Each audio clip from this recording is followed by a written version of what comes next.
I'd been chasing ghosts for 3 weeks.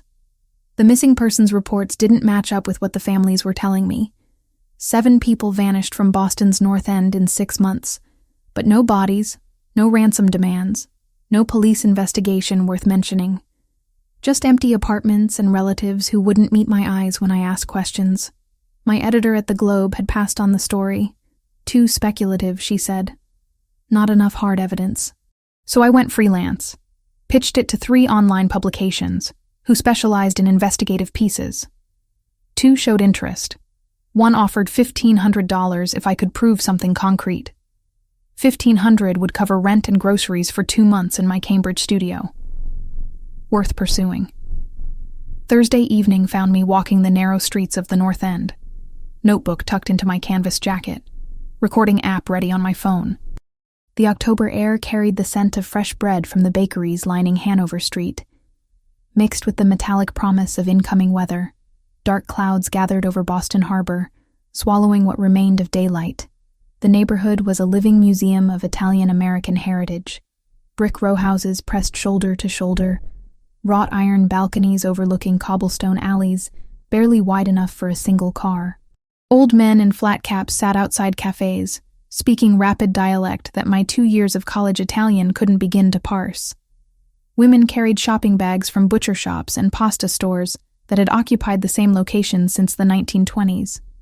But beneath the tourist-friendly surface, something else operated. I'd noticed it in my weeks of observation. The way conversations stopped when certain people passed. The deference shown to specific businesses. The young men in dark clothing who seemed to appear and disappear without pattern or purpose that made sense to an outsider. Traditional power structures, I'd written in my notes. Alternative governance in communities law enforcement ignores or exploits. The academic language made it publishable. The truth was simpler and more dangerous. I'd come to the Church of Santa Maria della Vittoria because 3 of the missing persons had been regular attendees. 70s-era construction trying to mimic older European architecture.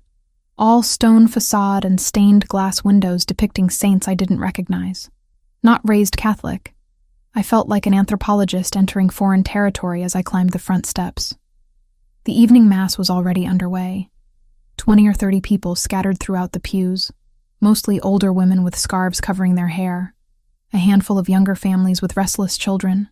Incense hung thick in the air, mixing with the smell of old wood and candle wax. I slipped into a back pew, trying to look like I belonged. The priest spoke in English, but peppered his homily with Latin phrases and Italian references. I recognized some of the rhythm, the call and response pattern. My notebook stayed in my pocket. Recording this would be offensive, and I needed to blend in, observe, maybe catch conversations after the service ended. That's when the first explosion hit. Muffled, distant, like something heavy dropped in a basement. The floor trembled beneath my feet. Several people looked around, confused rather than alarmed. The priest paused mid-sentence, frowning. The second explosion was louder. Closer. Glass shattered somewhere to my left. A woman screamed. Then I smelled it, acrid and immediate. Smoke. Chaos erupted instantly. People bolted from the pews, shoving past each other toward the main doors. Parents grabbed children. Elderly women stumbled. Someone knocked over a rack of votive candles, scattering flame across the floor. The priest was shouting something in Italian, trying to restore order, but his voice drowned in the panic. I stood, instinct overriding journalism training. Get out. Survive first. Investigate later. Black smoke poured through the doorway that led to the church basement. Thick and toxic. It moved like something alive, spreading across the ceiling, fingers of darkness reaching toward us. The temperature spiked. My eyes began to water. I pushed into the aisle, fighting against the current of bodies. The main exit was clogged, people screaming, crushing each other in their desperation. I turned, looking for another way out. A side door, maybe. Emergency exit. That's when the ceiling gave way. Not all of it. Just a section above the altar where the smoke had concentrated hottest. Wooden beams of reclaimed old-growth timber used during the 1970s renovation, dried out and combustible, collapsed inward with a sound like the world cracking open. Dust and ash exploded outward. I raised my arm to shield my face. Took 3 steps backward. Something massive hit me from behind. Pain exploded through both legs, sudden and total. I went down hard, face slamming into the stone floor. Couldn't breathe. Couldn't think. Just pain, white-hot and all-consuming. When my vision cleared, I realized what had happened. A section of the fallen beam had crashed into the pew behind me, driving it forward, pinning me between splintered wood and unforgiving stone. My legs were trapped from mid-thigh down, caught in a vise of debris that weighed hundreds of pounds. I tried to pull free. Couldn't budge. Tried to push the beam. Might as well have been pushing a mountain. The smoke was getting thicker, descending from the ceiling like a blanket. Already I was coughing, lungs burning with each breath. Help! My voice came out raw, barely audible over the crackle of spreading fire. Somebody help me! But the church was empty now. Everyone had fled. Smart. Survival instinct. I would have done the same. I was going to die here, 27 years old, chasing a story about missing people, about to become one of them. The irony would have been funny if I wasn't so terrified. The heat intensified. Sweat ran down my face, mixing with tears and ash. I could see flames now, orange and hungry, climbing the walls near the altar. The smoke made everything hazy, dreamlike. My thoughts began to drift, consciousness slipping. Maybe that was better. Passing out before the real burning started. Small mercy. Then I heard footsteps.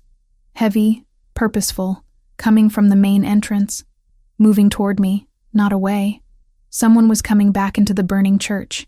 Here! I tried to shout, but it came out as a cough. I'm here. A figure emerged through the smoke. Tall, broad-shouldered, wearing dark clothing already streaked with ash.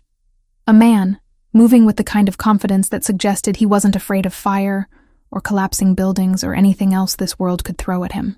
He saw me, dark eyes locked onto mine through the haze, assessing the situation in seconds. You need to leave. I gasped. It's not safe. Just go. He ignored me completely. Moved to the beam pinning my legs, gripped it with both hands. I could see him now through the smoke-stained air. Black hair, sharp features, maybe mid-30s. A thin scar traced along his right jawline, white against olive skin. He wore a suit, expensive even to my untrained eye, now ruined by soot and ash. Please, I said again. You can't lift that. Save yourself. He still didn't respond. Just adjusted his grip, set his stance, and lifted. The beam moved. Not much. Maybe 6 inches. But enough. Enough for me to drag my legs free. Pain screaming through damaged muscles and possibly cracked bones. I scrambled backward on my hands, putting distance between myself and the debris. The man let the beam crash back down. Turned to me, eyes scanning for injuries in that same swift, efficient assessment. Then he stepped forward, and before I could protest or thank him or ask his name, he picked me up. One arm under my knees, the other supporting my back, carrying me like I weighed nothing, like he did this every day. Like rescuing strangers from burning churches was just another Thursday evening. I can walk, I lied, because my legs felt like they'd been through a wood chipper, and I wasn't sure I'd ever walk properly again. No, you can't. His voice was low, controlled. Accent there, subtle. Not Italian exactly, but shaped by it. American-born, I guessed. Raised in a household where another language dominated.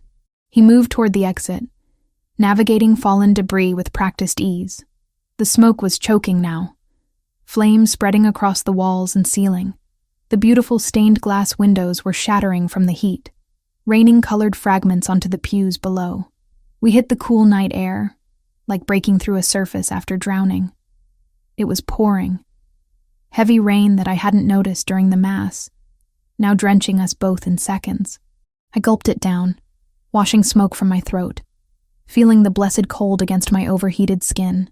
Sirens wailed in the distance, growing closer. Fire trucks, ambulances, police.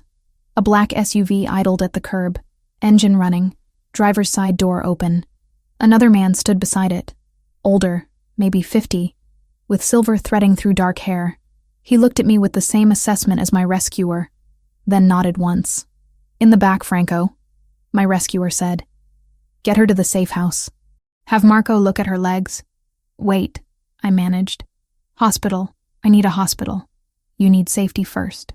He set me carefully in the back seat of the SUV, and I got my first clear look at his face.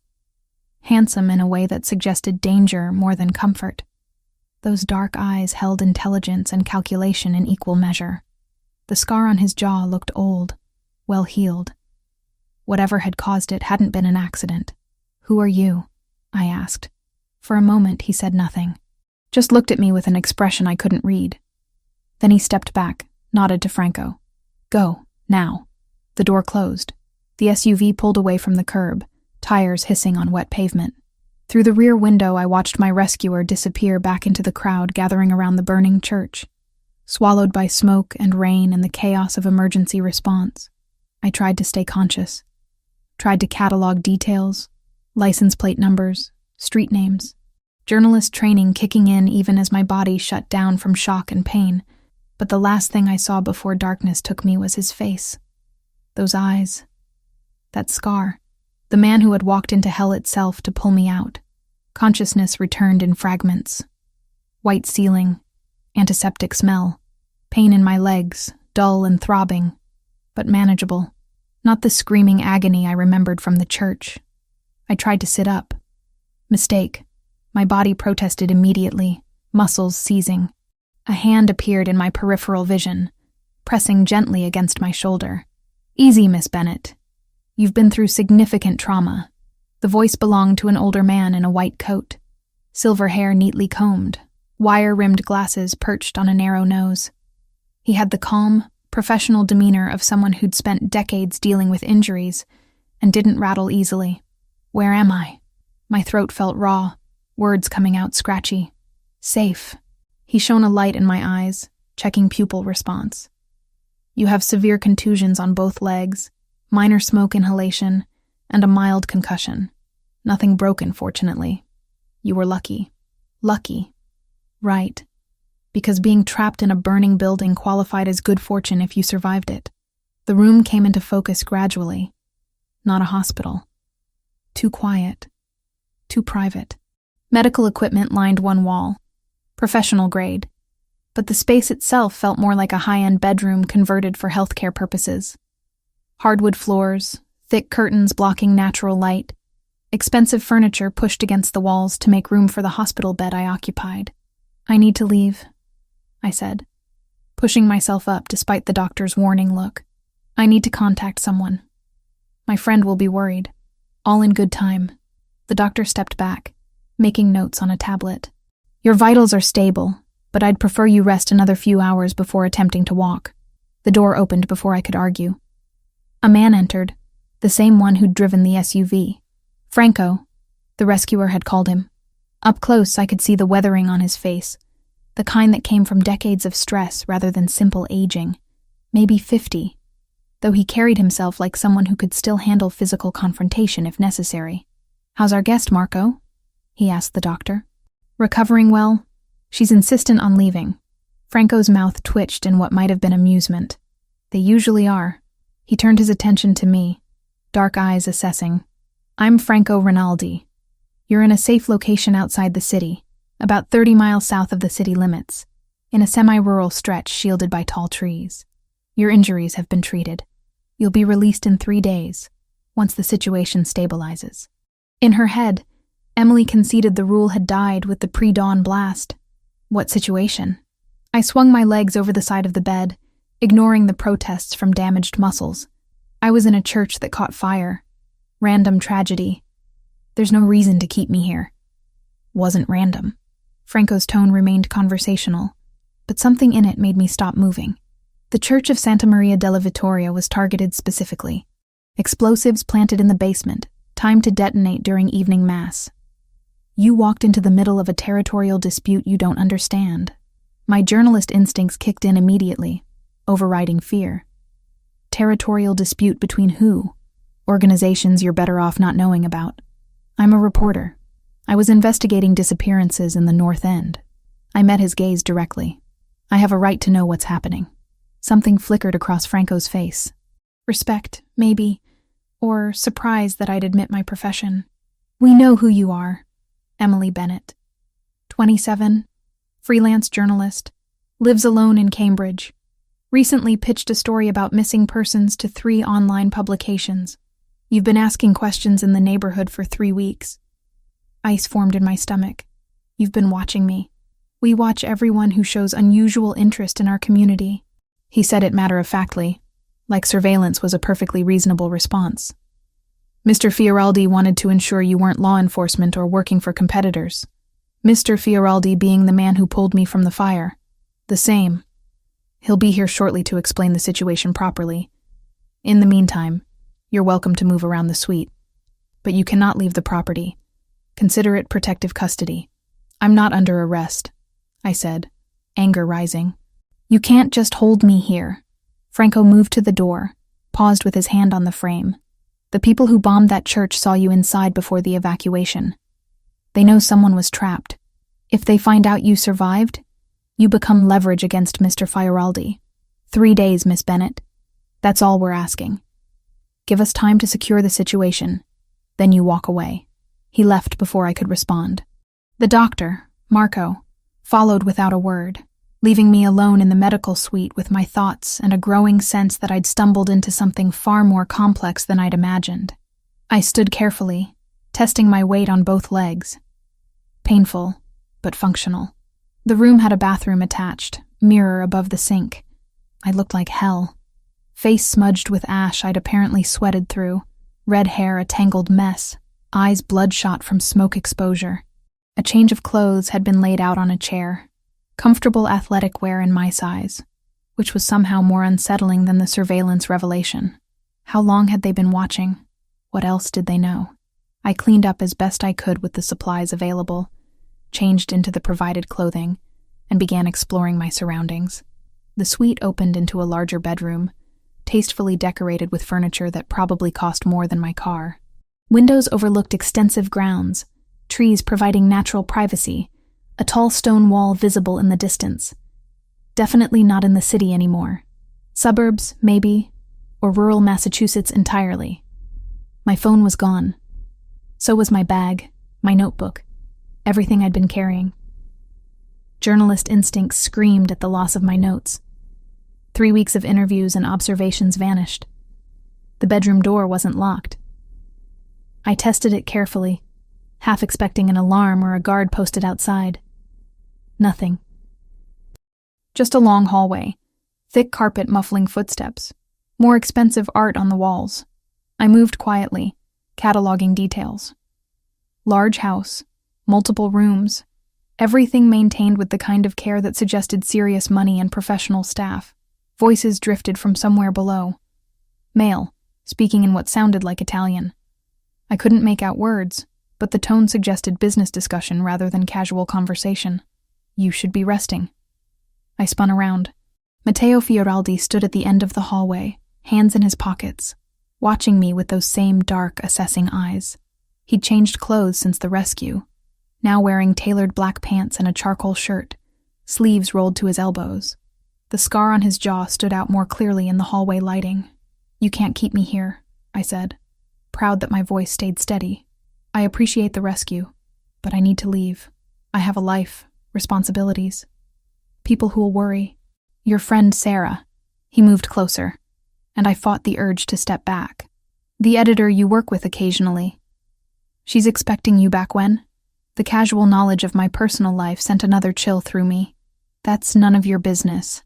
Everything that happens in my territory is my business, Miss Bennett, including journalists asking questions about things they shouldn't. He stopped a few feet away, close enough that I could smell faint traces of smoke still clinging to his clothing. But I'm not your enemy. I saved your life because you were an innocent caught in someone else's war. Then let me go. In 3 days. Once we're certain the Albanian Mafia won't use you to get to me. Albanian Mafia. He said it so casually, confirming what Franco had implied. I'd walked into the middle of organized crime warfare, and somehow these people thought I was valuable enough to protect. Or control. I want to call Sarah, I said. She'll report me missing if she doesn't hear from me soon. Matteo considered this, then nodded. Supervised call. You'll tell her you're following a lead out of town. You'll be back early next week. Nothing about the fire or this location. And if I refuse, then we'll contact her ourselves with a similar message." He pulled a phone from his pocket, my phone, and held it out. "Your choice whether she hears it from you or from us." I took the phone, hating the position he'd put me in, hating that he was right about Sarah reporting me missing. She was protective, had been ever since we met in college, bonding over late-night editing sessions and shared frustration with traditional journalism's decline. I dialed her number. She answered on the second ring. "Em, where the hell have you been? I've been calling for hours." "I'm fine," I said quickly. "I'm sorry, my phone died and I've been chasing down a source outside the city. I should have checked in sooner." Mateo watched me, expression unreadable. "Outside the city where?" Sarah's concern was palpable even through the phone. "I can't say yet. It's sensitive. Could be big for the story. I need a few more days to verify everything." Silence on the other end, then a sigh. "Emily, you promised you'd be careful with this North End thing. Those people don't play games." "I know. I am being careful. I'll call you Monday, okay? If you don't hear from me by Monday evening, then worry. I'm worrying now." "Don't. I'm fine. I'm safe. I'm onto something real. Trust me." Another pause. "Monday evening. If I don't hear from you, I'm calling the police." "Deal. I'll talk to you soon." I ended the call, handed the phone back to Mateo. "Satisfied?" "For now." He pocketed the device. "Franco will bring you dinner in an hour. You have access to the suite and the east wing of the house. Don't try to leave the property. The security system is comprehensive, and I'd rather not have to chase you down." 3 days, I said. "Then I walk away from whatever this is." 3 days, he agreed. "After that, you're free to go back to your life and forget you ever met me." He turned to leave, and I called after him. "Why did you do it? Go back into that church?" Mateo looked back, and for just a moment, something shifted in his expression. Vulnerability, perhaps, or memory of something painful. Because no one else would. Then he was gone, leaving me alone in a hallway of a mansion owned by the Mafia, with 3 days to understand exactly what I'd stumbled into. Saturday morning arrived with weak October sunlight filtering through the curtains. I woke to find crutches leaning against the nightstand, a silent acknowledgement that I wouldn't be staying in bed like Marco preferred. My legs protested when I swung them over the edge of the mattress, muscles stiff and bruised. But pain meant alive, meant functional.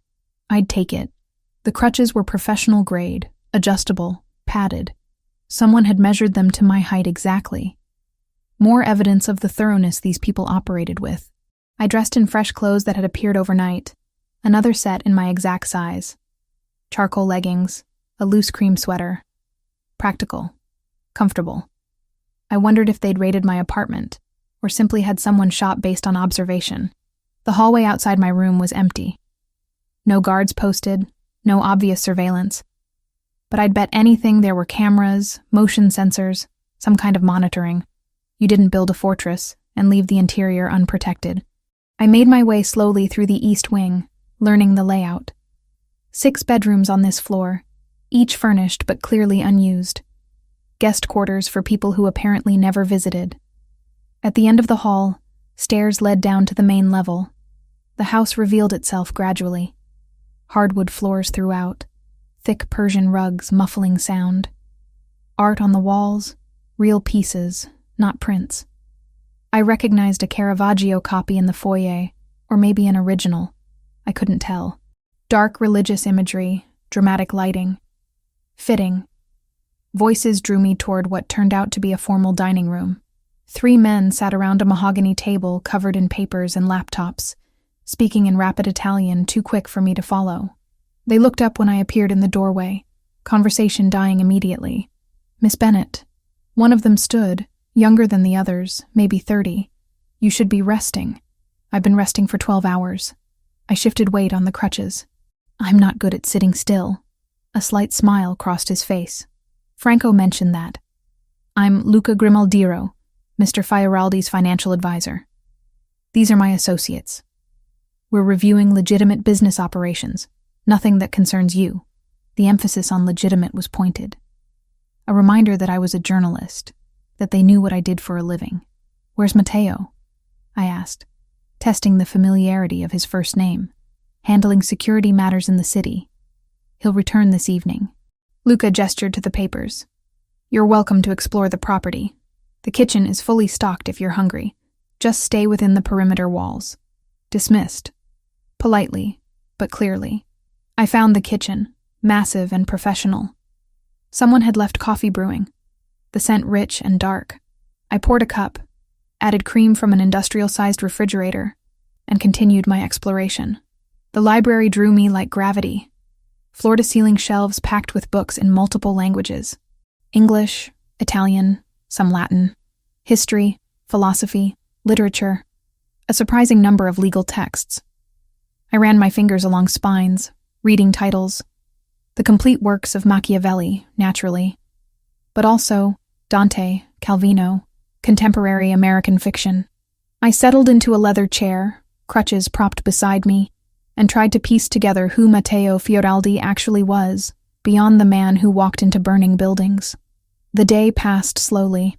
Franco checked on me twice, polite but distant.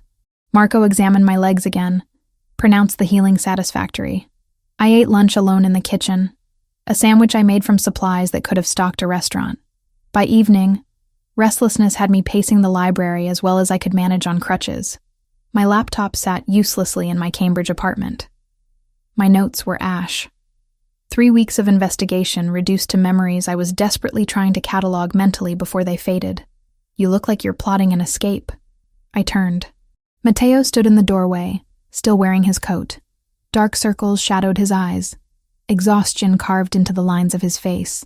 He'd been awake as long as I'd been unconscious. Maybe longer. Just thinking. I lowered myself back into the chair.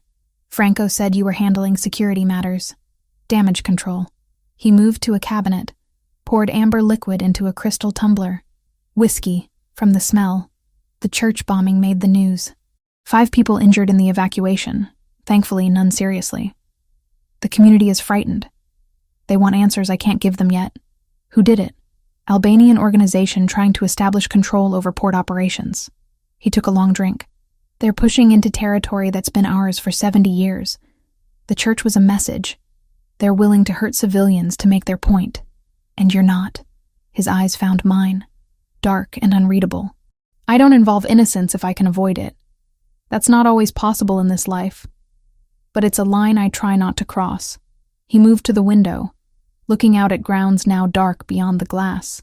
My grandmother attended Mass at Santa Maria della Vittoria every Sunday for 43 years. She died 6 months ago. That church was important to her, to the whole community. Bombing it during services was designed to provoke me specifically. It worked. Yes. He turned back. Which is why you're still here. They know I pulled someone from the fire. If they discover it was a journalist investigating their operations, you become leverage, or a loose end to eliminate. My mouth went dry. I wasn't investigating them. I didn't even know they existed. But you were asking questions about disappearances that intersect with our territorial dispute. People we've been quietly relocating to keep them safe from Albanian retaliation. He studied me over the rim of his glass. Your instincts were good. You were following a real story. You just didn't understand the full picture. So explain it to me. Why? So you can write about it? So I can understand why I'm a prisoner in a mansion south of Boston instead of home in my own bed. He was quiet for a long moment, weighing something. Then he moved to the chair across from mine, settled into it with the careful movements of someone operating on no sleep and pure adrenaline. 3 years ago, my father died. Heart attack? Natural causes? But it left me in charge of the family business at 31. Younger than anyone expected to take over. I'd been preparing my whole life, but preparation doesn't equal readiness. He swirled the whiskey in his glass.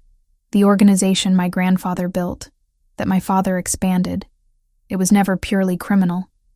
Imports, exports, real estate, restaurants, legal operations that employed hundreds of people in the North End and East Boston. But there were other things. Protection, gambling, loan operations, The kind of business that comes with the territory.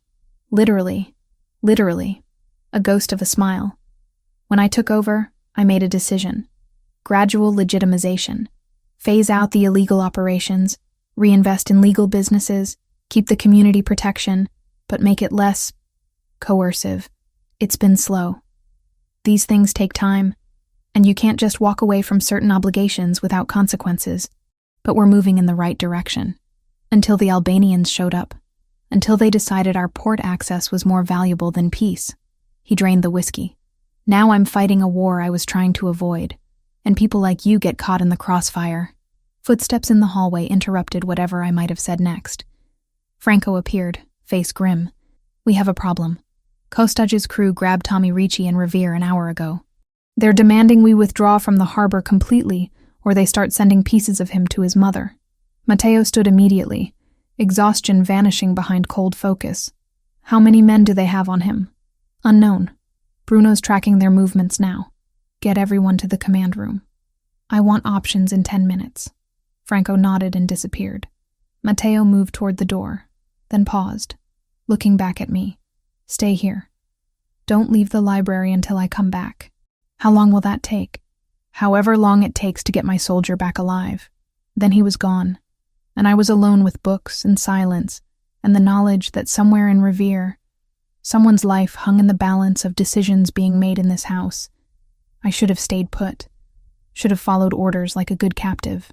Instead, I grabbed my crutches and followed. The command room was in the west wing, hidden behind what looked like a study door. I pushed it open carefully, crutches awkward against the frame. 8 men clustered around a table covered in maps and laptops. Matteo stood at the center, phone pressed to his ear, speaking rapid Italian. Franco noticed me first, his expression shifting from surprise to resignation. No point sending me back now. Bruno has eyes on the warehouse in Revere, someone reported. 3 hostiles outside, unknown number inside. Tommy's definitely there? Matteo asked, ending his call. Confirmed. They moved him 20 minutes ago. I stayed against the wall, trying to be invisible. This was operational planning, the kind of thing civilians weren't supposed to witness.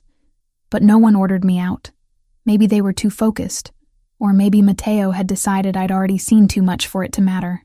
The operation unfolded like choreography. Franco coordinating teams, routes mapped, contingencies planned. Matteo made the final calls with calm precision, never raising his voice, commanding absolute attention.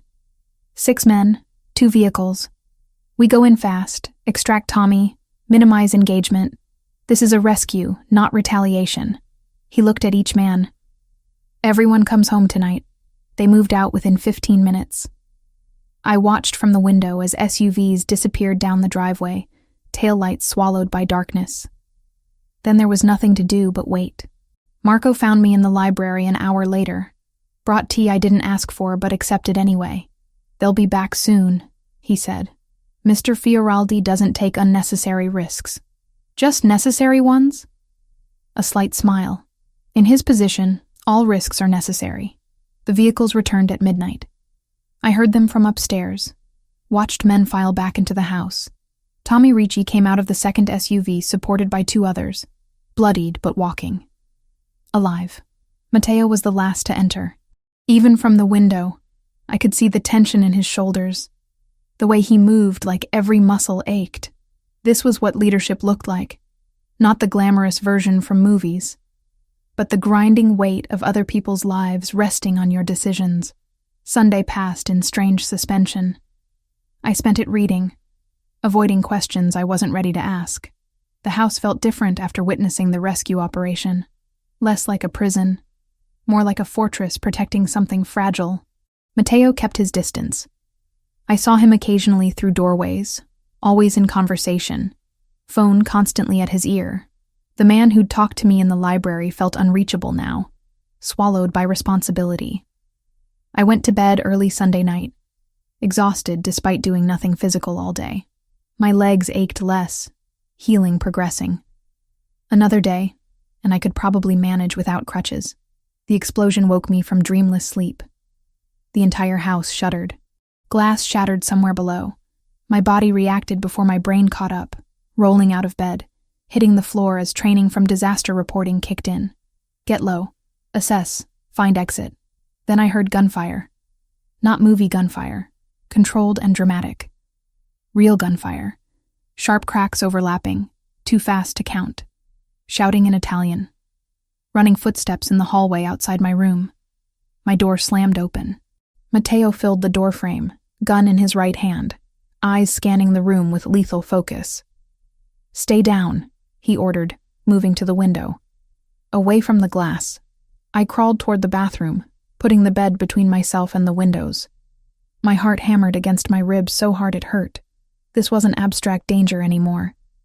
This was violence in real time, happening in the house where I slept. More gunfire. Closer now. Matteo spoke into a radio clipped to his belt, coordinating in clipped Italian. Franco's voice crackled back, reporting positions, casualties. A sound like breaking wood came from downstairs. Someone screamed, cut off abruptly. The lights went out, plunging everything into darkness, relieved only by security lights from the grounds outside. How many? Matteo asked into the radio. Franco's response was lost in another explosion, smaller than the first, but close. The window above the bed blew inward, showering glass across the mattress. Matteo moved without hesitation, crossing to me, positioning his body between the window and where I crouched. We're moving. Stay behind me. We went into the hallway. 2 of Matteo's men had taken position at the stairs, weapons trained downward. One had blood running down his face from a cut above his eye. They breached the south entrance. Franco appeared from a side hallway. 4 hostiles down. 2 of ours wounded. They're pulling back. As if his words summoned it, more gunfire erupted from below. One of the men at the stairs jerked backward, hit. He went down hard, clutching his shoulder, blood spreading dark across his shirt. I moved before thinking. Crawled to him, pressed my hands against the wound. He gasped, tried to push me away, but I held firm. Pressure, I said. Keep pressure on it. Someone threw me a towel. I wadded it against the entry wound, the man groaning beneath my hands. Blood was hot, sticky, too much of it. But the flow was slowing, not arterial. He'd live if we could stop the bleeding. Matteo glanced back, saw what I was doing. Something shifted in his expression. Too quick to read in the darkness and chaos.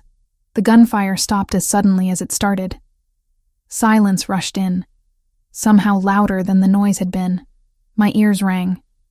The man under my hands was breathing hard but steady. Clear, Franco reported. They're gone. Emergency lights flickered on, bathing everything in harsh white. I could see the damage now. Bullet holes in the walls, broken glass everywhere. A section of banister destroyed. The wounded man I'd been helping was younger than I'd thought, maybe 25. His face was pale, but determined. Thank you, he managed in accented English. 2 more of Matteo's men had been hit. One with a leg wound, another with what looked like shrapnel in his side from the explosion. Marco was already moving between them, triaging with professional efficiency. But there was a 3rd man, still and silent near the stairs. Franco knelt beside him, checked for a pulse, then slowly shook his head. The weight of it hit me like physical force. Someone had died. A real person, with family and history and plans for tomorrow that would never happen. Because of a war over territory and money and power structures I barely understood. Matteo stood over the body for a long moment, then turned to Franco. Get his family here. I'll tell them personally. The next hours blurred together. Police were notably absent despite the gunfire and explosions. Apparently, these neighborhoods operated under different rules, different authorities. The kind of arrangement you didn't talk about openly, but everyone understood. The property sat on private land with a long, gated access road, and Matteo's people had already jammed cell signals and fed a false alarm to the local dispatcher, delaying patrols by design. I watched from the library as dawn broke, painting the damaged house in gold light that seemed obscene against the night's violence. Matteo had been gone for 2 hours, visiting the dead man's widow. When he returned, he looked like he'd aged years. He found me on the back veranda, the only part of the house that felt clean of violence. Neither of us spoke at first. What was there to say? His name was Vincent Moretti, Matteo finally said. 26 years old. Married 8 months. His wife is 3 months pregnant. I closed my eyes against the image. I'm sorry. He knew the risks. But Matteo's voice held no conviction. Just exhaustion. That doesn't make it any easier. We sat in silence as the sun climbed higher. It felt wrong, the world continuing like nothing had happened. Franco appeared in the doorway, face grim. We need to talk. Both of you. We followed him to the study. He pulled up photos on a laptop, surveillance images grainy and dark. Our informant sent these, taken by Albanian spotters during the attack. Franco clicked through several images, then stopped on one that made my stomach drop. It was me, kneeling over the wounded guard, clearly visible through a window. The angle showed my face, my red hair, enough detail to identify me without question. They know who you are now, Franco said. They recognized you from the church. They know Matteo protected you, brought you here. Matteo leaned forward, studying the image with cold focus. When was this taken? 20 minutes into the attack, before they withdrew. Have they identified her specifically? Working on it, but they have enough to track her down if she goes back to Cambridge. The implications settled over me like ice water. I wasn't just a witness anymore. I was leverage, a target, the kind of loose end that got eliminated in wars like this. I need to leave, I said. Get out of Boston entirely. Go stay with family in California until this blows over. They'll find you, Matteo said flatly. If they want you badly enough, geography doesn't matter. And running makes you look guilty. Like you have information worth protecting. So what am I supposed to do? He met my eyes. Stay here, under protection, until we end this or they lose interest. How long could that take? I don't know. My phone buzzed in my pocket. Sarah. I'd promised to call her Monday, but it was barely dawn. Why would she be up this early?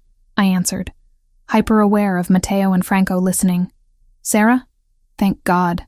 Emily, are you watching the news? There was an attack in Revere last night, connected to that church bombing. They're saying it's organized crime, Albanian mob against the local Italian families. This is what you were investigating, isn't it? I closed my eyes. Of course she'd made the connection. Sarah was too smart not to. I'm safe, I said carefully. I'm nowhere near Revere. But you're still pursuing this story. Emily, this is dangerous. These people don't care about press credentials or First Amendment rights. They'll hurt you. I know. I'm being careful. Where are you right now? I can come get you. We'll leave Boston together until things calm down. I looked at Matteo, who shook his head slightly. If Sarah came here, she'd become part of this too. Another target. Another person in danger because of me. I can't tell you where I am, but I'm safe. I promise. Just give me a few more days. Emily. Sarah, trust me, please. I'll call you soon. I ended the call before she could argue further, guilt sitting heavy in my chest. I was lying to my best friend, the one person who'd always been there. But what choice did I have? You did the right thing, Franco said quietly. Keeping her out of this protects her. I wasn't sure I believed him, but I also wasn't sure I had any other options left. The week that followed Vincent Moretti's funeral stretched longer than the 7 days on the calendar suggested. I'd told myself I was staying because leaving would be more dangerous, because the Albanians had my face, and Franco was right about geography not mattering to people who wanted you dead. But that wasn't entirely true anymore. Tuesday morning found me in the library again, laptop open on the mahogany desk. Franco had provided it reluctantly, after I'd argued that sitting idle was driving me insane. Limited internet access, heavily monitored, but functional for basic research. I started with the disappearances that had brought me to the North End in the first place. 7 people in 6 months, all connected to the Italian community. No bodies, no ransom demands, just empty apartments and families who wouldn't talk. I cross-referenced names with property records, social media activity, utility bills. Patterns emerged slowly, like developing photographs in a darkroom. Maria Giordano, reported missing in April, had electricity bills showing up at an address in Hartford, Connecticut. Anthony Cusumano, gone in June, had a new driver's license issued in Providence, Rhode Island. They weren't dead. They were relocated. By Wednesday afternoon, I'd mapped 5 of the 7 to new locations, all within 3 hours of Boston, all in areas where Italian communities existed, where they could blend in, start over. Witness protection, but not the federal kind. This was family taking care of its own. I found Matteo in what Franco called the war room, staring at maps of Boston Harbor with the intensity of a general planning invasion. He looked up when I entered, exhaustion carved into the lines around his eyes. "The missing people," I said without preamble. "They're not missing. You moved them." He studied me for a long moment, then gestured to a chair. "Sit. Tell me what you found." I laid out my research, the addresses, the pattern of relocation. He listened without interrupting, occasionally nodding as I confirmed what he already knew. "They were witnesses," he said when I finished, "to Albanian operations, to violence, to things that would have gotten them killed if they testified. So we moved them quietly. New identities, financial support, protection. Better than what the federal government would have provided, and faster. Why not go through proper channels? Because proper channels mean trials, publicity, years of waiting while the people you're testifying against know exactly where to find you." He leaned back, scrubbing a hand across his face. "The Albanians started pushing into port territory 2 years ago. Not aggressively at first, just testing boundaries. But when they met resistance, they escalated. Started targeting civilians who might cooperate with authorities. So you got them out first. We protected our community. That's what families do, Miss Bennett. Legal or not, that's the responsibility we accepted generations ago." Thursday brought a different kind of education. Matteo had business in the North End, and Franco suggested I accompany them. "Fresh air," he said. "Change of scenery." The truth was simpler. They wanted me to see what they actually did beyond the violence and territory wars. We drove into the neighborhood in an unmarked sedan. No entourage, no obvious security. Just Matteo, Franco, and me watching Boston's Italian heart go about its daily business. Our first stop was a bakery on Hanover Street, the kind that had occupied the same storefront since the 1940s. The owner, an old man with flour-dusted hands, greeted Matteo with genuine warmth. They spoke in Italian too rapid for me to follow, but I caught the gist. A dispute with the landlord. Rent increases the bakery couldn't sustain. Matteo made 2 phone calls. Within 20 minutes, the issue was resolved. The landlord, who apparently owed the Fioraldi family some unspecified favor, agreed to keep rent at current rates for 5 years. "That's not exactly legal mediation," I said as we left. "No," Matteo agreed. "But it kept a 70-year-old man from losing his livelihood, and it kept an institution in the community. Sometimes the law isn't equipped to handle what's actually just." The afternoon continued in similar fashion. A dispute between 2 restaurant owners over supplier contracts, settled with phone calls and quiet conversation. A widow whose pension had been delayed by bureaucratic nonsense, resolved through connections Matteo had in city offices. A teenager caught shoplifting, handled privately rather than through police who would have given him a record. I watched it all with growing complexity of feeling. This wasn't the romanticized mafia from movies, all violence and intimidation. This was something closer to feudal lordship, protection and control bound together so tightly you couldn't separate them. "You're judging," Matteo observed as we drove back. "I'm trying to understand. Understanding and approval aren't the same thing." "No," I agreed. "They're not." Friday evening found us in the library again, the space that had become neutral ground between us. He poured whiskey, offered me a glass I accepted this time. The alcohol burned pleasantly, warming me from the inside. "Tell me about the port," I said.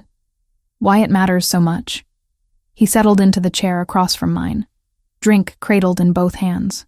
"My grandfather came to Boston in 1952 with nothing. He worked the docks, saved every dollar, eventually bought a small import business. Wine, olive oil, cheese, real products, legal trade. My father expanded it, added restaurants, real estate. We employ 300 people directly, another 200 indirectly through contracts and supply chains. And the illegal operations? Protection, mostly. Gambling operations we inherited and haven't fully phased out. Some loan services the banks won't touch. He met my eyes. I'm not pretending we're saints, Emily, but 70% of our revenue is legitimate business. I've spent 3 years moving that number toward 80, toward 90. It's slow, but it's progress. Until the Albanians showed up. Until they decided our port access was more valuable than peace. They want the shipping routes, the warehouse space, the connections we've built over 70 years. His jaw tightened. They think they can take it through violence and intimidation. They're wrong. My phone buzzed. Sarah, for the 3rd time this week. I'd been maintaining the lie about chasing a story, keeping details vague, promising to check in regularly. The guilt was becoming its own weight. I stepped into the hallway to answer. Hey, you sound tired. Long week. How are things there? Fine. Boring without you around. She paused. Em, are you sure you're okay? You sound different. Different how? I don't know. Stressed, maybe, or scared. If you're in over your head with this story, you can walk away. No article is worth getting hurt. I thought about Vincent Moretti's widow, about the bullet holes in the mansion walls, about the way Matteo looked at me sometimes like I was a problem he couldn't solve. I'm not in danger, I said, the lie tasting worse each time I repeated it.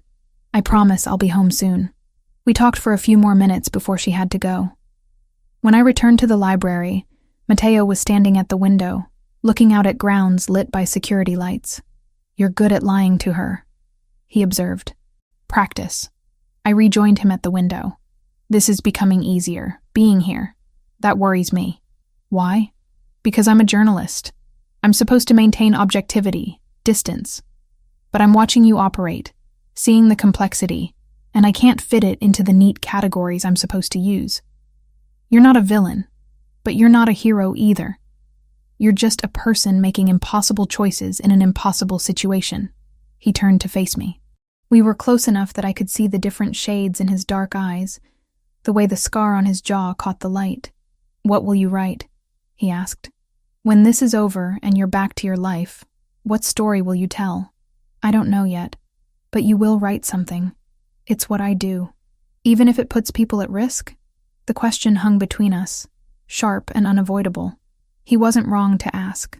Publishing anything about the Fioraldi family, even in academic terms, even without names, would have consequences I couldn't fully predict. I won't use names, I said finally. I won't include identifying details. But yes, I'll write something. About community power structures, about the vacuum law enforcement leaves in marginalized neighborhoods, about what happens when traditional authority fails people. That's very diplomatic language for describing organized crime. It's honest language for describing what I've seen here. Saturday afternoon brought Franco to the library, where I'd been reading since morning.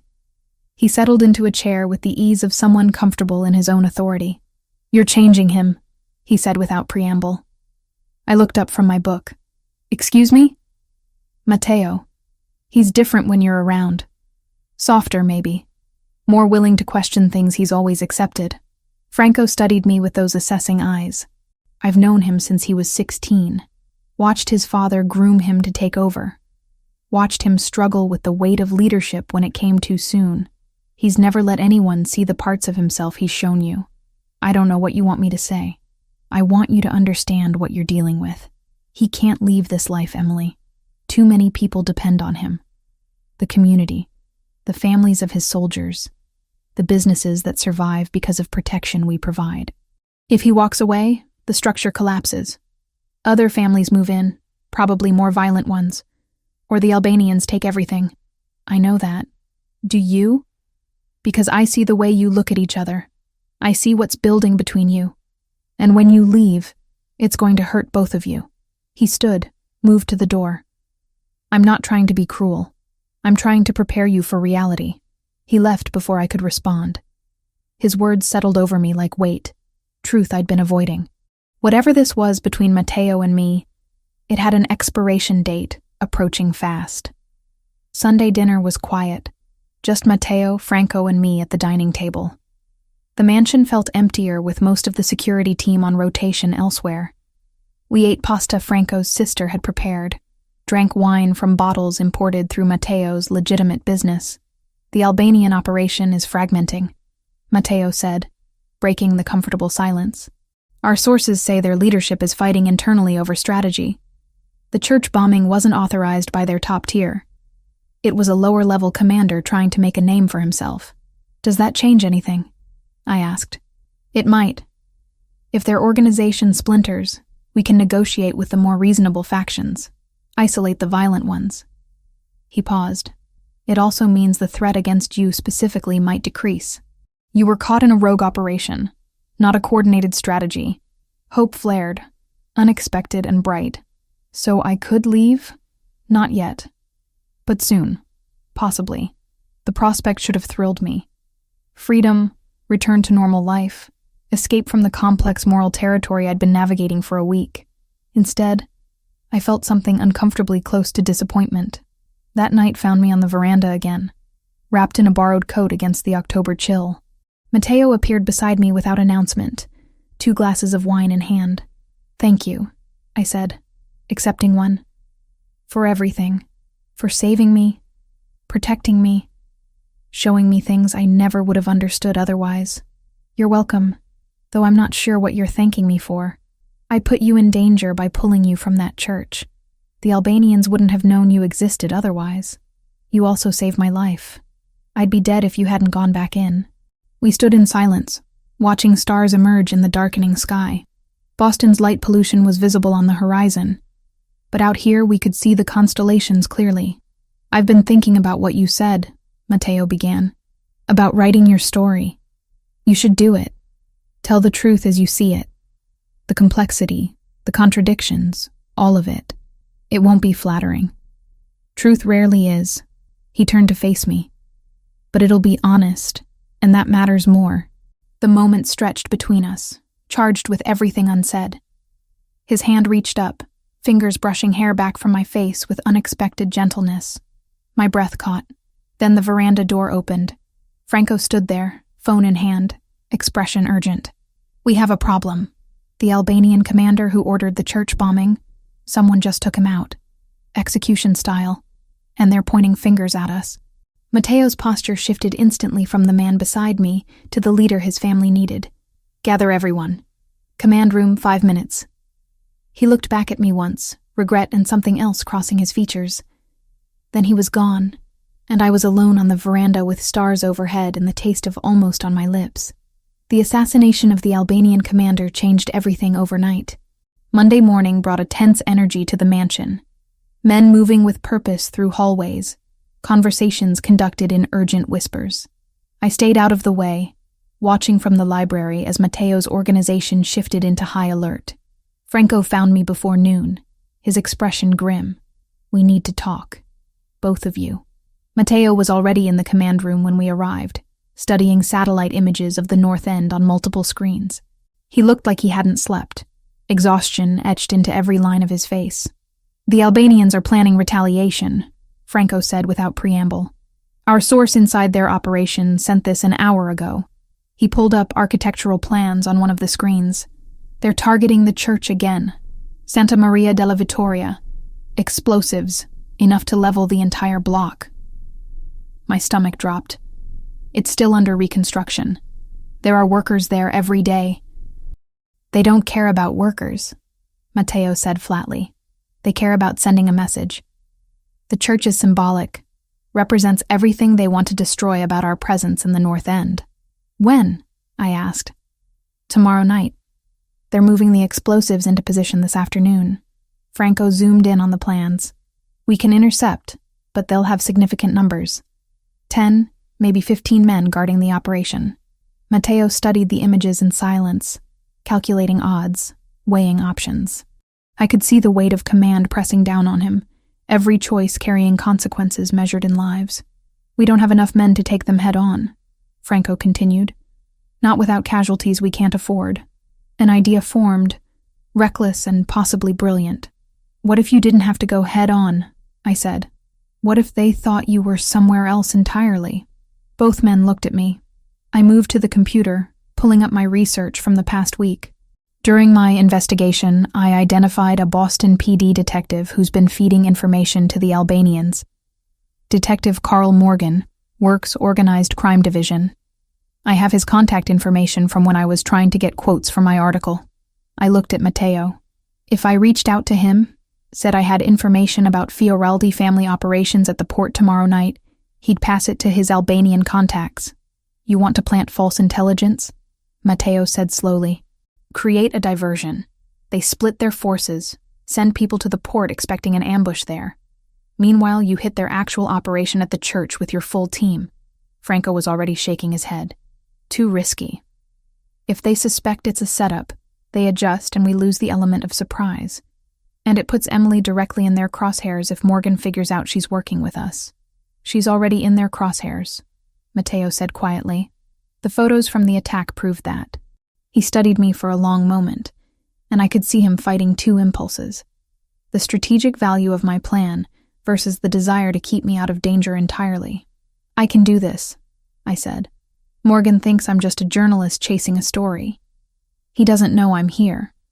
Doesn't know I have any connection to your family beyond being a witness to the church bombing. I tell him I've been investigating Fioraldi operations, discovered something big happening at the port, offer it as an exclusive tip.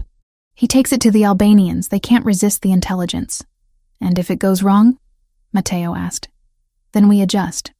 But doing nothing guarantees they bomb that church and kill whoever's in the area. The silence stretched. Franco waited for Matteo's decision, clearly against the plan but deferring to his judgment. You stay here, Matteo finally said. In the command van with Franco. You make the call, plant the information, then you don't leave this property. Understood? Understood. And Emily? His eyes held mine. If this works, I owe you more than I can repay.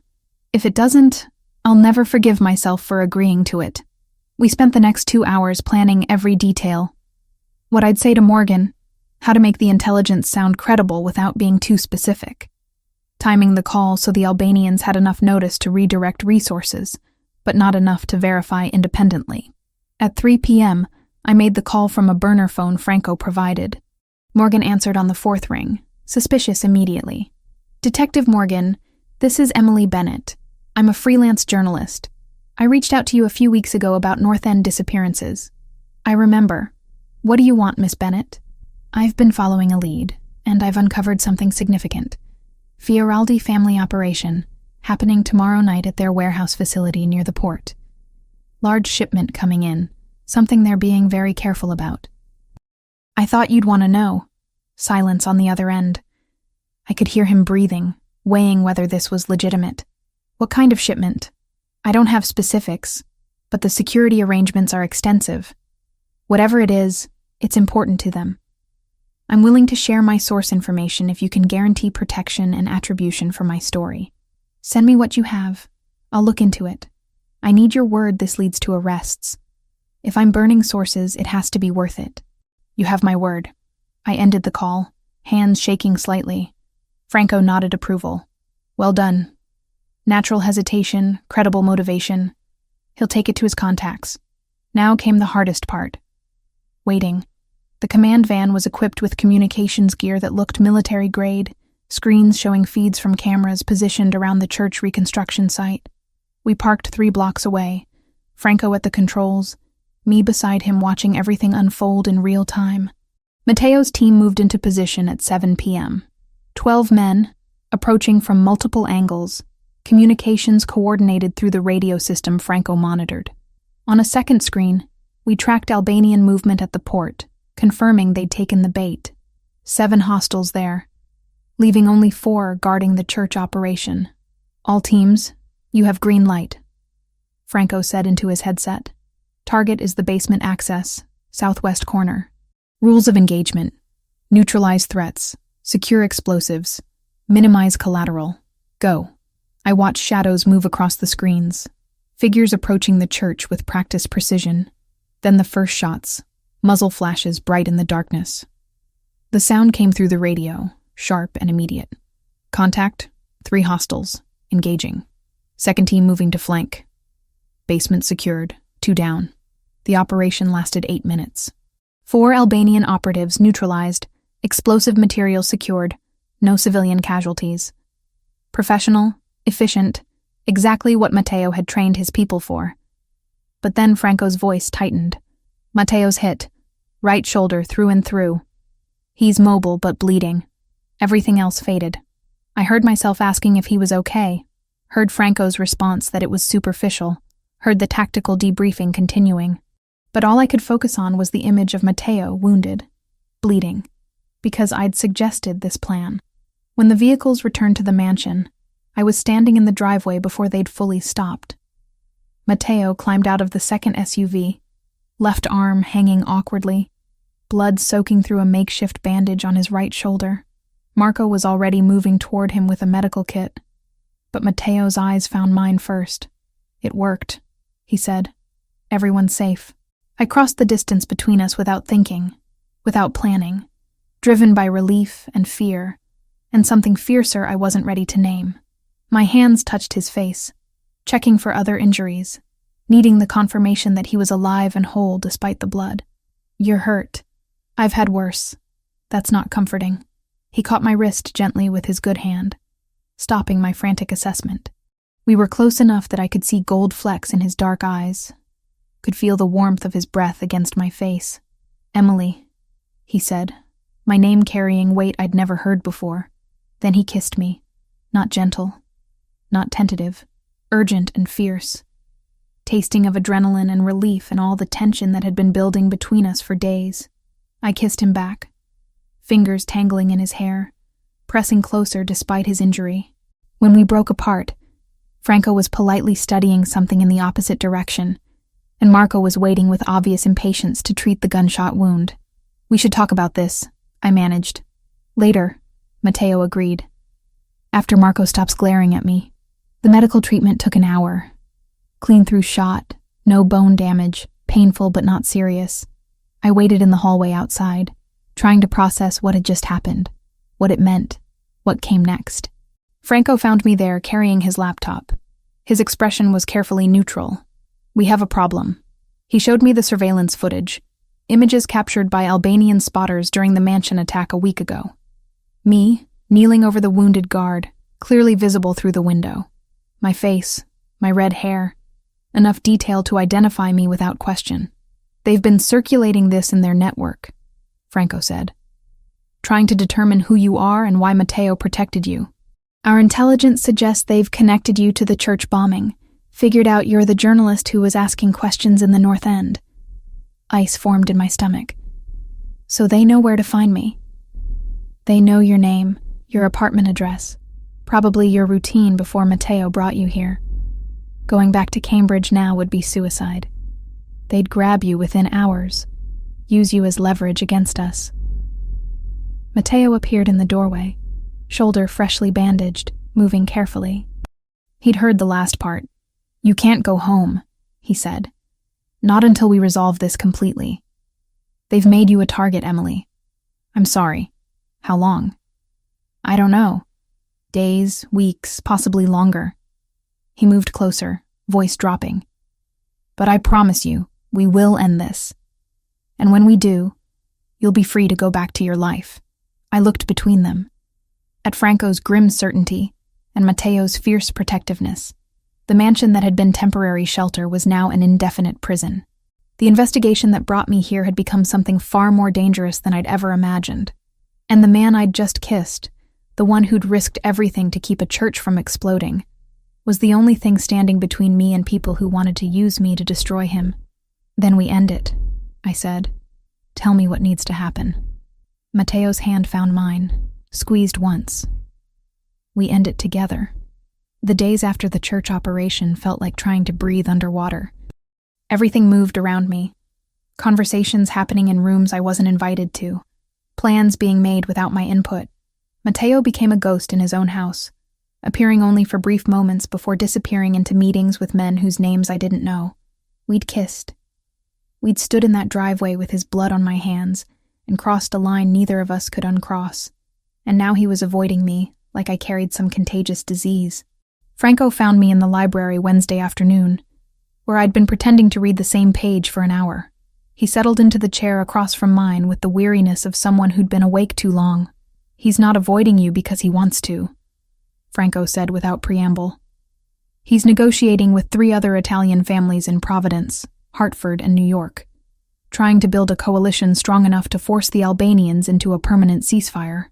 It requires all his attention. I didn't ask. You didn't have to. It's written all over your face." He leaned forward, elbows on his knees. "Matteo lost his parents when he was 20 years old. Car bomb, meant for his father, but they were both inside. He inherited this life before he was ready, before he'd finished becoming whoever he might have been without it. I closed the book I hadn't been reading. Why are you telling me this? Because you need to understand what you're dealing with. He can't walk away from this, Emily. Even if he wanted to, even if you asked him to. Too many people depend on him. The families of his soldiers, the businesses that survive because of our protection, the community that's been under our care for 70 years. If he abandons it all, what happens to them? I know that. Do you? Because I see the way you look at him. I see what's growing between you, and I need you to understand that when you leave here, it ends. There's no middle ground, no compromise that lets you both have what you want." His words landed like physical blows, each one true and unbearable. "You think I don't know my world and his can't coexist? I think you're hoping for a miracle that doesn't exist." Thursday morning brought a visitor I didn't expect. Franco intercepted a phone call to the house, then brought his phone to me in the library. "FBI," he said quietly. "Agent Christina Wells, Organized Crime Division. She wants to talk to you about the Fioraldi family. I could block it, but she'll just try again. Better to handle it now." I took the phone, pulse quickening. "This is Emily Bennett. Miss Bennett, I'm Special Agent Wells. I understand you've been staying at the Fioraldi estate for the past 2 weeks. I'd like to speak with you about what you've witnessed there. I'm a journalist. I was caught in the church bombing, and Mr. Fioraldi provided protection while the Albanian situation was volatile. I don't have information relevant to any investigation. You've been living in the home of a known organized crime figure. You've surely observed operations, overheard conversations, seen things that could help us build a case against criminal activity. With respect, Agent Wells, I haven't witnessed any criminal activity. Mr. Fioraldi runs legitimate import businesses and provides community support in the North End. If you're investigating him, you're wasting resources that could be used against the people who actually bombed that church." Silence on the other end, then a carefully controlled response. "We have ways of protecting witnesses who cooperate, Miss Bennett. Ways of ensuring your safety that don't involve living under the control of a mafia boss. I'm not under anyone's control. I'm grateful for the protection I received, and I have no interest in cooperating with an investigation based on assumptions rather than evidence. Are we done here? For now. But if you change your mind, call this number." She rattled off digits I didn't bother to memorize. "Be careful who you trust, Miss Bennett." The call ended. I handed the phone back to Franco, who looked impressed despite himself. "That was well handled. You could have destroyed us with one conversation." "I'm not interested in destroying anyone. I'm interested in understanding the truth, and the truth is more complicated than good guys and bad guys." That evening, Matteo finally emerged from his office. I found him on the veranda, the same place we'd stood when Franco interrupted us with news of the Albanian commander's death. It felt like years ago, instead of days. "The negotiations are done," he said without turning. "We have an agreement. The Albanians keep their existing territory in Charlestown. We maintain control of the North End and port operations. Neutral zones established, penalties for violations. It's not perfect, but it's peace. That's good. It means you can leave. Go back to your apartment, your life. The threat against you is officially rescinded as part of the agreement. You're no longer leverage. The relief I should have felt didn't come. Just a hollow ache where hope had been building without permission." "When?" I asked. "Tomorrow morning. Franco will drive you home, ensure your apartment is secure. We'll maintain distant surveillance for a few weeks, just to be certain, but you'll be safe." I moved to stand beside him at the railing. The October night was cold. stars sharp overhead. We should talk about what happened after the church operation. We kissed. His voice was flat, carefully controlled. In the heat of the moment, adrenaline and relief. It doesn't change anything, doesn't it? He turned to face me then, and the pain in his eyes was so raw it took my breath away. Emily, I can't give you what you deserve. I can't walk you down Hanover Street without worrying about who's watching. Can't take you to dinner without calculating security risks. Can't introduce you to my life without pulling you deeper into danger. You deserve someone whose past doesn't include bodies buried in consequences. Someone who can give you a normal future. And what if I don't want normal? You say that now. But 6 months from now, when you're living under constant surveillance, when you can't publish certain stories because it puts me at risk, when you have to lie to everyone you know about who I really am, you'll regret it. And I won't do that to you. So you're deciding for both of us. I'm protecting you from a choice you'll come to hate. I wanted to argue, to fight against his certainty. But I could see the conviction in his face, the way he'd already made the decision, and locked it behind walls I couldn't breach. What if I wrote about this? I asked. About community power structures. About what I've seen here. Would you try to stop me? No. Write your truth, Emily. Tell the story as you understand it. Just protect the people in it. The ones who trusted you by letting you see behind the curtain. I will. We stood in silence, the space between us charged with everything unsaid. Finally, he stepped back, creating distance that felt permanent. Franco will have you ready to leave at 8 a.m. If you need anything before then, he'll arrange it. He walked away without looking back, and I stood alone on the veranda wondering how something that had felt so right could end so absolutely. Friday morning came too fast. I packed the few belongings I'd accumulated, changed into my own clothes that someone had retrieved from my apartment. The woman who looked back at me from the mirror was different from the one who'd entered a burning church 2 weeks ago. Harder, maybe. More aware of the shadows that existed beneath the surface of every city. Franco drove me home in silence, respecting the fact that I had nothing left to say. Cambridge looked exactly the same as when I'd left, which felt wrong somehow.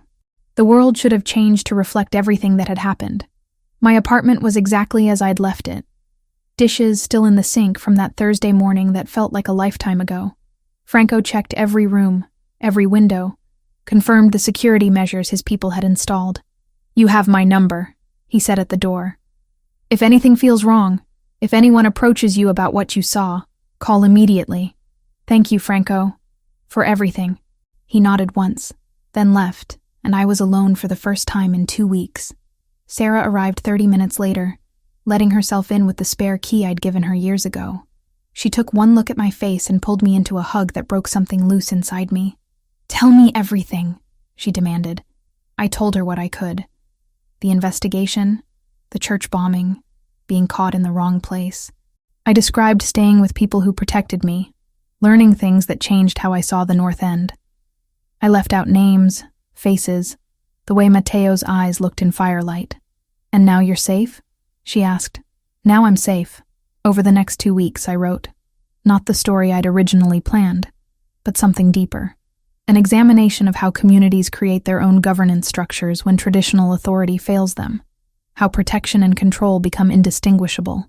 How people survive in the margins using whatever tools they have available. I sent it to an academic journal specializing in urban sociology. They published it within a week, and it generated exactly the kind of thoughtful discussion I'd hoped for. Professors cited it. Students used it in papers. Fellow journalists reached out with questions. But every night, I lay in my bed and felt the absence of something I'd never really had.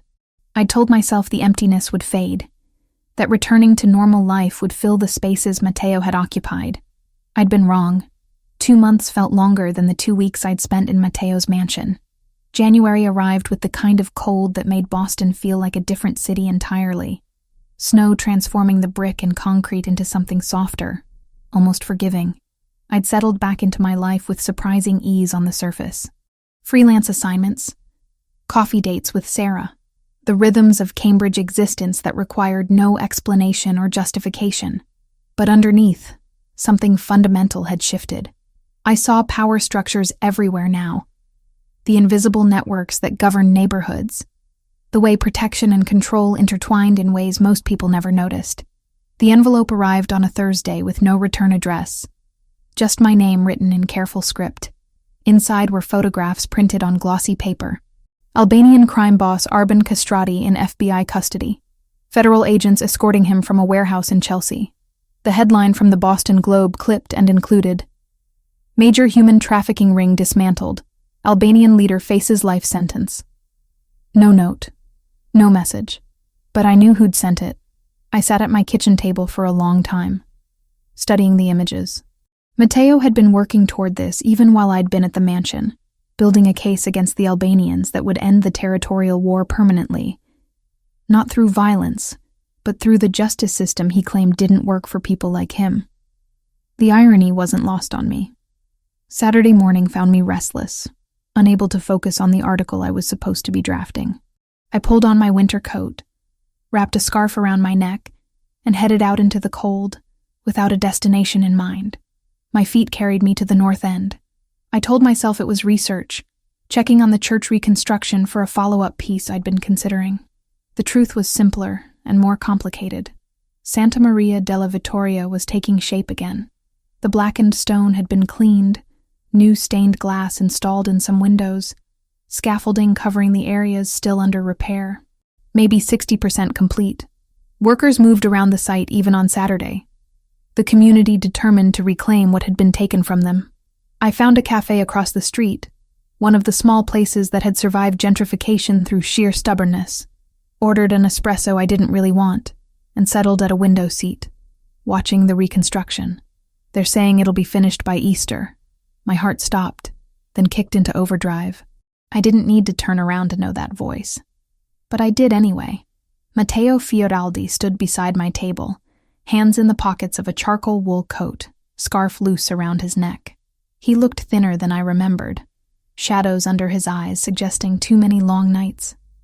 But the scar on his jaw was the same, and those dark eyes held the same intensity that had made me forget every rational objection I'd ever had. "May I sit?"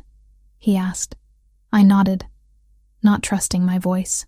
He settled across from me, ordered coffee from the server who appeared with obvious deference, then turned his attention back to me.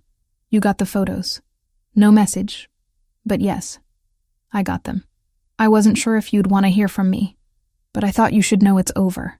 The territorial war, the threat against you. Kastrati's facing 40 years minimum, his organization fractured. The other Albanian families negotiated separate peace terms. It's done. That's good." I wrapped my hands around my espresso cup. The community must be relieved. They are, though some are already complaining about the construction noise. We sat in awkward silence for a moment, the easy connection we'd found in the mansion feeling distant and impossible to reclaim. "Why are you here, Matteo?" He took a breath, choosing words carefully. "Because I've spent 2 months trying to convince myself that walking away was the right thing. That protecting you meant staying out of your life. And I can't make myself believe it anymore. Nothing's changed. You're still who you are. I'm still who I am. Actually, things have changed." He pulled out his phone, opened a document, slid it across the table. Legal paperwork, dense with language I only partially understood. "This is a restructuring agreement I signed 3 weeks ago. I've delegated all operational decisions to Franco and a council of advisors. My role is now strictly oversight of legitimate business operations, wine imports, restaurants, real estate holdings." I scanned the document, seeing his signature, witness signatures, dates, official and binding. That's not the same as leaving. No, it's not. I can't abandon the community or the people who depend on me, but I'm actively divesting from anything illegal. It's a 2-year process, maybe longer. Contracts to honor, obligations to fulfill properly, but it's happening. I met with attorneys yesterday to discuss how to make the transition permanent. He took the phone back, pulled up more documents. Financial statements showing reduced income from protection operations, increased investment in legitimate enterprises, correspondence with other Italian families about territorial boundaries and mutual support agreements that didn't require violence. "Why now?" I asked. Because you made me question things I'd always accepted as inevitable. Because I watched you risk everything to stop a church from exploding, and I realized I'd been using my responsibilities as an excuse not to change. He leaned forward. I'm not promising I'll be perfect. I'm not claiming I can walk away from this completely, but I'm trying to become someone who doesn't have to apologize for how he makes a living. The server brought his coffee. He added sugar slowly, giving me time to process. What are you asking me, Mateo? Dinner. Just dinner. Let me show you who I'm becoming, not who I was. If you decide it's not what you want, I'll respect that. But I had to try, Emily. I had to know if what we had was real or just adrenaline and impossible circumstances. I thought about the past 2 months. The way I'd reread my own article dozens of times, looking for him between the lines. The way Cambridge felt emptier than it should. Even with Sarah and my work and my freedom. The way I'd driven past the North End twice without admitting why. I don't know if this can work, I said honestly. Our worlds don't overlap easily. I know. I'm not going to stop writing. If I see something that needs to be exposed, I won't protect you. I wouldn't ask you to. And I won't lie to people I care about. Sarah already suspects something happened that I'm not telling her. Then tell her. The truth. Whatever version you're comfortable with.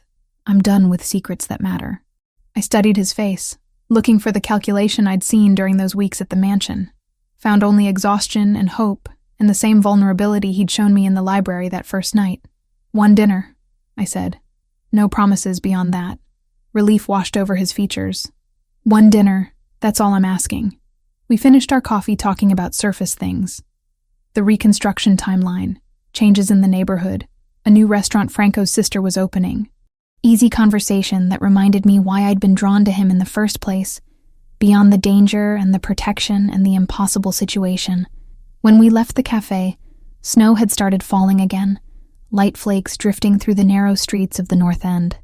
Mateo walked beside me, careful to maintain a respectful distance, as we wandered down Hanover Street. What's your opinion on the great cannoli debate? He asked suddenly. I laughed, surprised.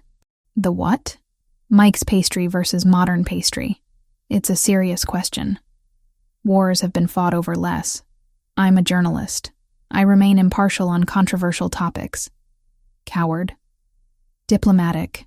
We argued about pastries and the best pizza in Boston, and whether the Red Sox had any chance next season. Trivial conversations that felt profound because they were normal, because they weren't about violence or territory or impossible choices. At the corner where Hanover met Prince Street, we stopped. My apartment was in one direction, his life in another. Thank you for today, I said. Thank you for giving me a chance. He reached into his coat, pulled out another card. My personal number. Not business, not monitored. Call me when you're ready for that dinner. I took the card, our fingers brushing in the exchange. The same electricity I'd felt in the mansion driveway, but gentler now. Less desperate. Mateo? I said, as he started to turn away. I'm glad you didn't stay away. His smile was real, reaching his eyes for the first time since he'd sat down at my table. So am I. I watched him walk back into the North End. A figure in a charcoal coat disappearing into falling snow, and the neighborhood that had shaped him. Then I turned toward Cambridge, pulling out my phone.